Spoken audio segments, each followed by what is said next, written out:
Hi, I'm Tammy. So today I'm going to make a leg spreader. A what? A leg spreader.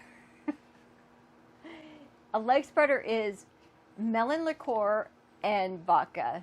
So you probably have melon liqueur in your cabinet, your liquor cabinet. It's probably collecting dust. It's Midori or some other melon liqueur.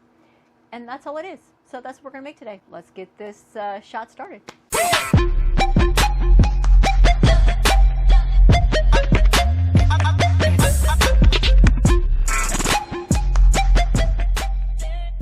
So like I said, this shot's pretty simple.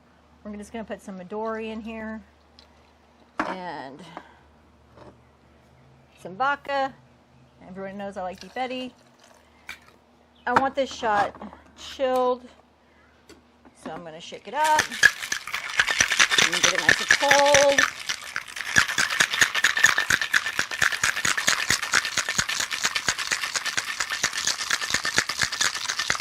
Alright.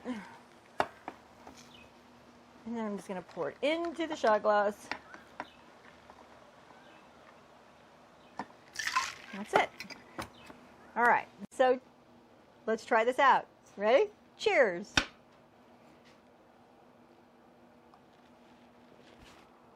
A little bit of a mess on the leg spreader. It's really good. Oh, that's delicious. Midori is really underrated, guys. You should be drinking it. It's so good. All right, that's delicious. So you can definitely taste the melon, and vodka is delicious. So it was really good. Thanks for watching, and please subscribe. That's so good.